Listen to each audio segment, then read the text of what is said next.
आपको मालूम है कि ओकेशन क्या है? Yes sir. तो बताओ जरा। हाँ, तो आप ही के बीच में जिनोमिक का एक और स्टार उपलब्ध है, जीटू बेच का।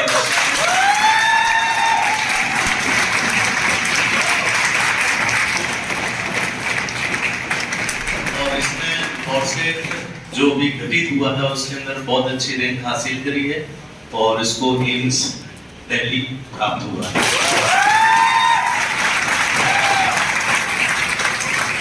और ये बच्चे के पेरेंट्स हैं जो भी बच्चे से ज्यादा इच्छुक थे ये देखने के लिए।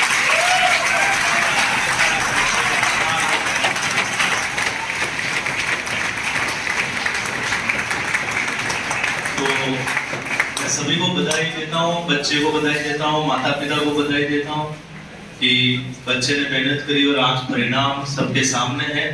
और ये जो बच्चे हैं जो राउंड अप्रोच कर रहे हैं वह कहीं ना कहीं इस बात की पुष्टि करते हैं कि आपके बच्चे ने आपके नाम मान को सम्मान को बढ़ाया है।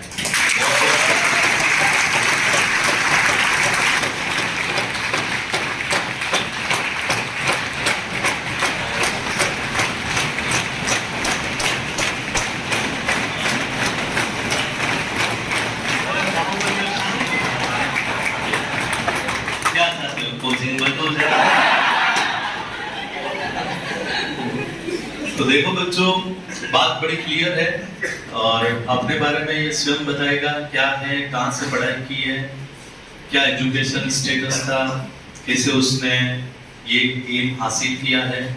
जो सभी बातें आपको पूछनी चाहिए इसको आप इसको पूछ सकते हैं। बाकी ये कोशिश करेगा ज्यादा से ज्यादा अपने स्ट्रगल को आपके सामने प्रकट करे ताकि आप उससे मोटिवेट हो। तो मैं हैंड ओवर करता हूँ पंकज को। एक बार फिर round of applause.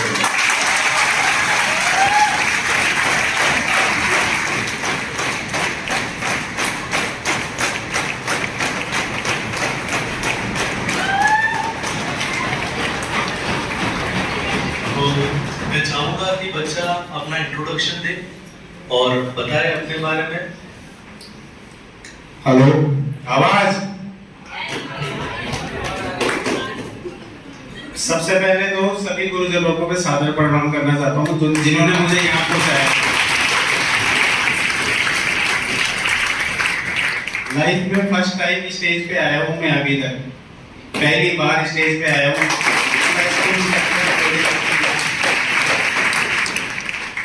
2018 Mahatma Gandhi से मैंने बीएससी की हुई है।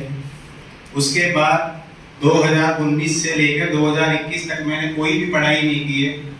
ना नर्सिंग फील्ड ही छोड़ दिया था मैंने नर्सिंग फील्ड। 2021 में कहीं से एस्पिरेशन मिला, कहीं से क्या मिला, तो मैंने G2 बैच ज्वाइन किया जो 2021 में नवंबर के लगभग चालू हुआ था। वहां से मैंने कंटिन्यू पढ़ाई स्टार्ट रखी।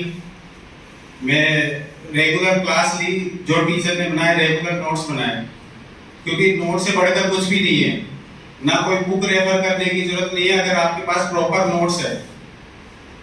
उसके बाद मैंने 2022 में वैकेंसी थी, 2022 दिया, 2023 दिया नोट सेट 4, उसमें 1558 मेरी रैंक रही और नोट सेट 5 दिया, उसमें 194 मेरी रैंक रही।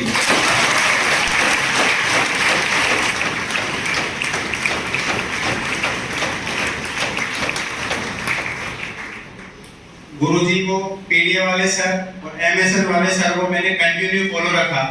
जब से मैंने यही सोच के आया था कि बस 2 गुरुजी को कभी नहीं छोड़ना है जब तक सिलेक्शन नहीं हो जाता है अपना।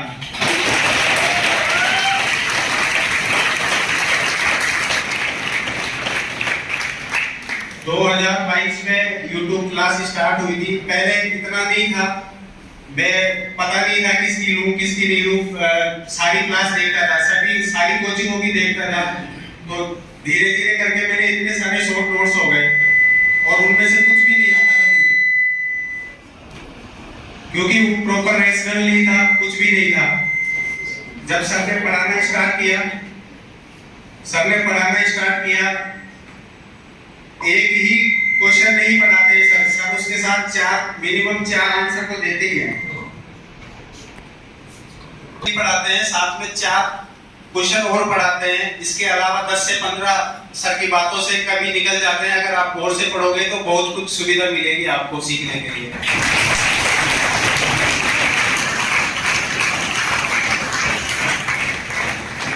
पीडीए वाले सर ने मैराथन लिए, एजीटी जैसे के ऐसे क्वेश्चन आए थे। एजीटी 30 क्वेश्चन तो ऐसे थे जिनकी लैंग्वेज भी चेंज नहीं हुई थी।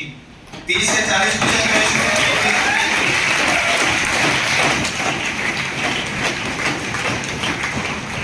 सर ने बहुत मेहनत करी है सबके लिए, बच्चों से ज्यादा सर ने मेहनत करी है।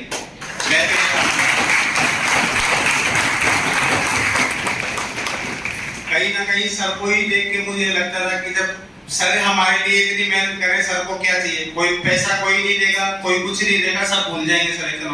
लेकिन सर चाहते हैं कि सबका हो, अच्छा भला हो। प्रॉपर मैंने क्लास ली, सर ने मैराथन ली, साइकियाट्री की ली, साइकियाट्री की ऐसी मैराथन ली। मैंने कम से कम भी नहीं 30 40 बार रिवीजन मारा है, लेकिन जो क्वेश्चन निकालने मुझे नहीं आते थे। शायद 2 नोट सेट 4 में इसी से रहा था क्योंकि मेरे से पेपर हैंडल ही नहीं हुआ था। सर से पढ़ी, प्रॉपर गाइडेंस ली, प्रॉपर किया। सर भी लगातार मेरे से कांटेक्ट में रहे। मैं जो भी पूछता सर जरूर ही रिप्लाई देते थे उसका। कभी ऐसा नहीं हुआ कि सर ने रिप्लाई नहीं दिया हो मुझे।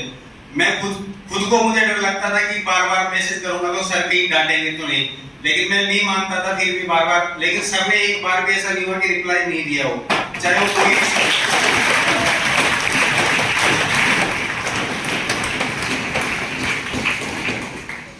सबसे मस्ट इम्पोर्टेंट है एग्जाम के लिए रिवीजन और नोट्स। नोट्स अच्छे हो, अच्छा डाटा हो, और जीनोमिक से बेस्ट नोट्स कहीं भी नहीं है।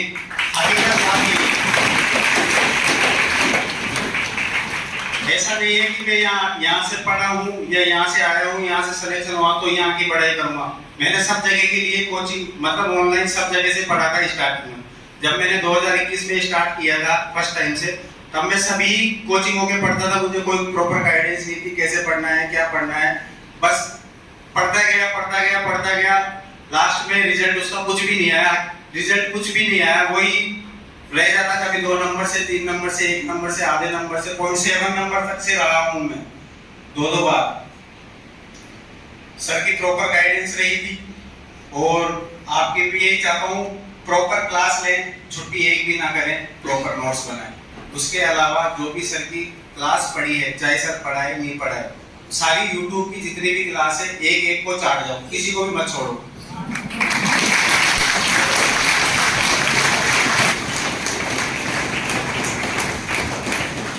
और सबसे पहले यही है कि घबराना किसी को भी नहीं।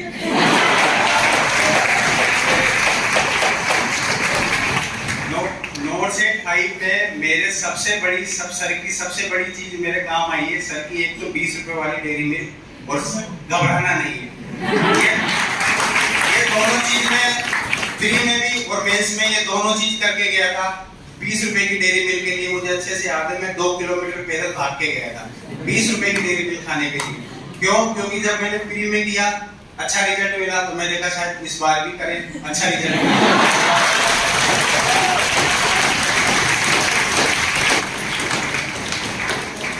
बाकी सबसे इम्पोर्टेंट फंडा यही है, रिवीजन। क्वेश्चन कोई भी सीरीज वगैरह, टेस्ट सीरीज कोई भी सिलेक्शन नहीं कराएगी आप लोगों का। टेस्ट मैंने खूब दिए हैं, 100 टेस्ट मैंने 1500 क्वेश्चन पर डे निकाले हैं। 18 घंटे की मैं सिटिंग ले लेता था पर डे, और 1500 क्वेश्चन में निकाल देता था। लेकिन क्वेश्चन से कभी भी सिलेक्शन नहीं हुआ मेरा। जब तक थ्योरी क्लियर नहीं है तब तक कुछ भी नहीं हुआ।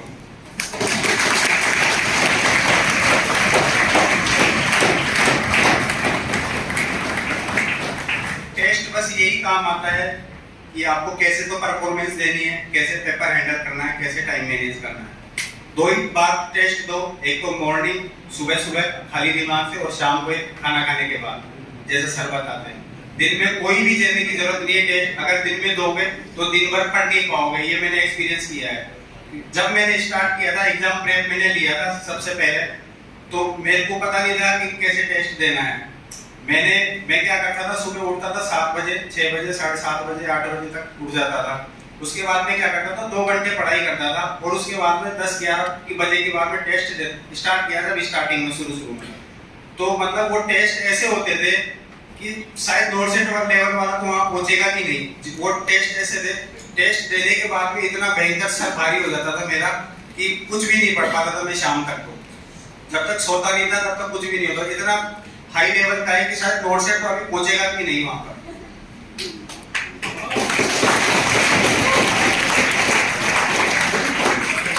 आपके नॉर्सेट के लिए लेवल दिन ब दिन बढ़ेंगे, उसी हिसाब से एग्जाम प्रेप सबसे बेस्ट है। कहीं भी नहीं जाना है कि कोई 1000 में दे रहा है, कोई 100 में दे रहा है, कोई 2000 में दे रहा है।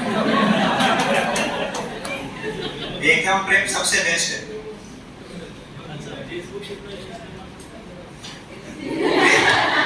नेट का रिचार्ज किया है, नेट का रिचार्ज किया मैंने। बेटा मैं पूछ रहा हूँ, कुछ बच्चों का क्वेरी है कि इंस्टाग्राम कितना यूज करते हैं, फेसबुक का भी बता दो थोड़ा, व्हाट्सएप का भी बता दो, स्टेटस कब कब लगाने हैं। जब तक सिलेक्शन नहीं हो जाए ना तब तक इंस्टा और फेसबुक से तो बिल्कुल दूर ही रहना। और एक टेलीग्राम सबसे खतरनाक है। टेलीग्राम व्हाट्सएप से भी ज्यादा खतरनाक हो रहा है प्रेजेंट टाइम में, क्योंकि उसमें जो क्वेश्चन चलते हैं ना, एक मैंने देखा हुआ है, हकीकत में एनालिसिस किया हुआ है कि 5-5 ग्रुप में उसके 4 से भी ज्यादा आंसर आ रहे हैं। तो ये सब बेकार है, यही हो रहा है। और कुछ भी कहीं भी फॉलो करने, किसी को भी फॉलो करने की जरूरत नहीं है। जो फैकल्टी है बेस्ट फैकल्टी है, पूरे इंडिया की बेस्ट फैकल्टी है, कोई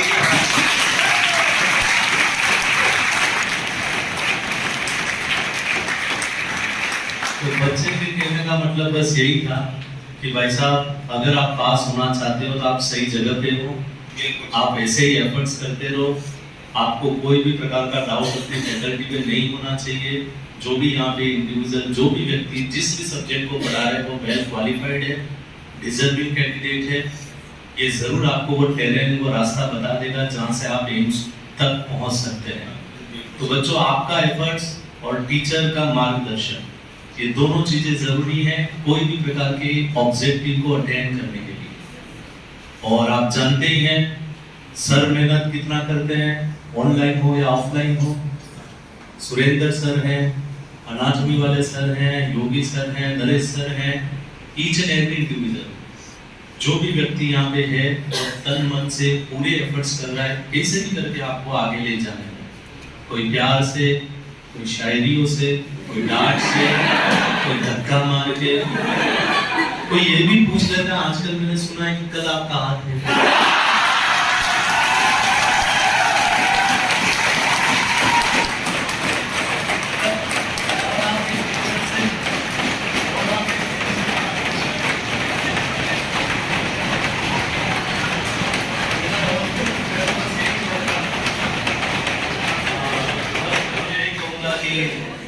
ऐसे ही खुश रहो, ऐसे ही पढ़ते रहो। जो प्राउड ये महसूस कर रहे हैं, जो गर्व इसके माता पिता इस बच्चे पे कर रहे हैं, जो मान सम्मान बच्चे ने माता पिता का बनाया है, मैं चाहूंगा कि प्रत्येक व्यक्ति जो यहाँ पे है वह भी ऐसा कर गुजरे, वह भी अपने माता पिता का मान सम्मान बढ़ाए, वह भी एक इंडिपेंडेंट इंडिविजुअल हो जाए। एक परिवार सुधरेगा तो जनरेशन सुधर जाएगी। और आप देखो कि ज्यादा क्यूरियोसिटी था उनका मदर फादर, वो कल भी आए थे वो सर से मिलने के लिए कि बच्चे ने कहाँ से पढ़ाई की है, कैसे पढ़ाई की है। इनको भी ये पल जीना है, तो कहीं न कहीं आप अपना काम अच्छे से कर लोगे तो डेफिनेट बात है आपके जो फैमिली मेंबर है वो भी गौरवान्वित महसूस करेंगे।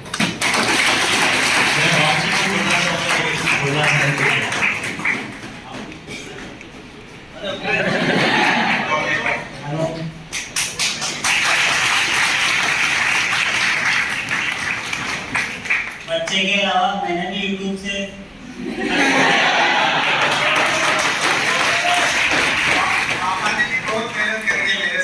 मैं खुद भी 100 में से 10% 10 क्वेश्चन अटेंड करता हूँ।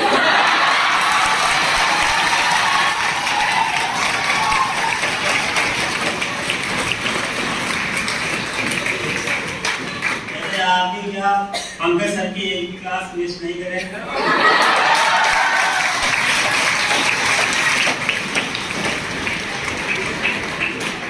मैंने जब उनसे बात करी तो मेरे को यूं लगा कि पंकज से ज्यादा पोटेंशियल इनमें भी था। जैसे बच्चा रात को YouTube की क्लासें देख रहा है, दिन में ये भी टाइम पास के लिए देखते हैं। तो बात बड़ा सिंपल है जी, एफर्ट्स करें और एफर्ट से वह हमेशा चेरिश करते हैं। और बड़ा क्लियर है, मेहनत करोगे तो परिणाम मिलेगा, मेहनत करोगे तो फल मिलेगा। हर बच्चा यही बात बोलता है। आपको किसी न किसी को गॉड फादर बनाना पड़ेगा, इन द सेंस कि आपको एक गुरु बनाना बहुत जरूरी है। आपको सबसे पहले इस सिस्टम को समझना है, इस सिस्टम को अपना पार्ट समझना है। आपको ये समझना है कि यहीं से आप कर सकते हो तो हो जाएगा।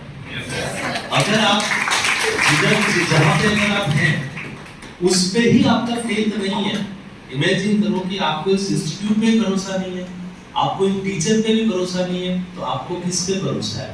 आपको किसी पे भी भरोसा नहीं है। तो बेटा भरोसा का गेम है, फेथ का गेम है, कॉन्फिडेंस बिल्ड होगा। काम करो क्यों नहीं होगा। बहुत से बच्चे इस ऑर्गेनाइजेशन के अंदर, काउंटलेस बच्चे हैं जो एम्स में काम करते हैं। हर बार नोट सेट के अंदर आप देखोगे तो बहुत से इंडिविजुअल यहाँ से पास आउट हो रखे हैं।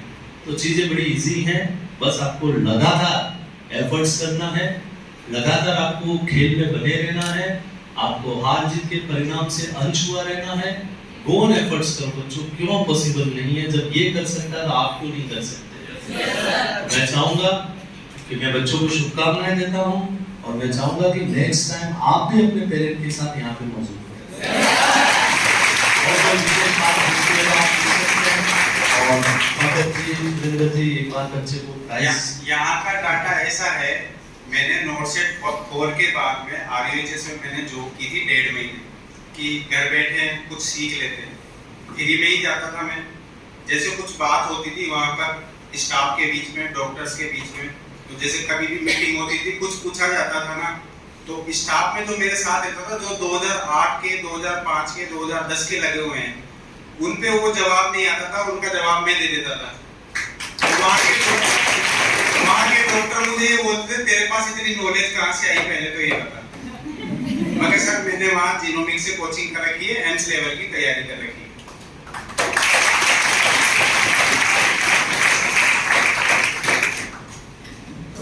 नाउ लिसन, बच्चे का नाम पंकज साहू, वैसे बताया होगा बच्चे ने। एमएससी के बारे में बात कर रहा था आपसे। ऑल ओवर इंडिया 194 रैंक है। मैं ये पूछ रहा हूँ पंकज, जब पढ़ाई नहीं कर रहे थे तब उस समय क्या कर रहे थे? मतलब कौन सा काम करते थे जब पढ़ाई नहीं करते थे? मैंने सर नर्सिंग फील्ड ही छोड़ दिया था। मैंने बहुत से काम किए हैं, जैसे मैंने जूस भी बेचा है, मैंने गजक मूंगफली भी बेची है, मैंने हेलमेट भी बेचा है, मैंने फल फ्रूट भी बेचे हैं।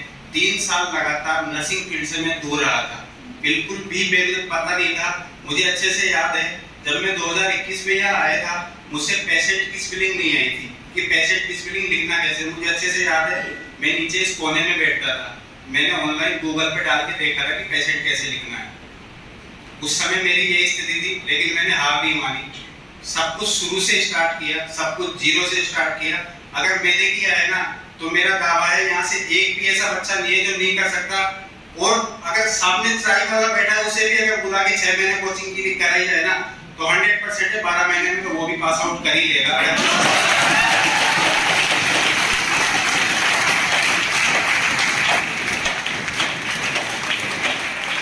जो लोग अपने अभावों को अपनी बाधा बनाते हैं और जो अपनी परिस्थितियों का ढाल बनाते हैं सिलेक्शन न होने की, उन सब बच्चों के लिए बहुत अच्छी मिसाल है कि जो पंकज ने किया है लाइफ में, वो आप सब कर सकते हो। शुरुआत जीरो से थी, आप भी जीरो से करोगे। ये मान लो कि आज तक तुम्हें कुछ नहीं आता, आज तक तुम जीरो, अप्रैल तक तुम्हारा सिलेक्शन हो जाएगा अगर सिंसियरली होकर अप्रैल तक का टाइम दे दिया खुद को। तो आपने आज से ही आप सब लोग प्रण लीजिए इस बच्चे की कहानी से कि आप सबको भी उतना ही एफर्ट लगाना है जितना पंकज ने लगाया था। ठीक है बच्चे? अगले साल ईश्वर करे तो आप सबके पेरेंट्स भी उतने ही प्राउड फील कर रहे हैं जितने कि आज ये पेरेंट्स फील कर रहे हैं।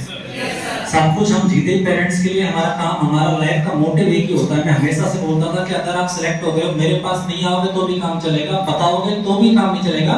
पेरेंट्स को खुश रखना इतना बहुत है मेरे लिए, तो क्योंकि पेरेंट्स को खुशी देना मतलब सबके बस की बात नहीं है। कोई दे पा रहा है तो ये बहुत ही अनमोल है और अपनी इस जीवन में आने का एक जो मकसद अब सफल बना दिया उसने।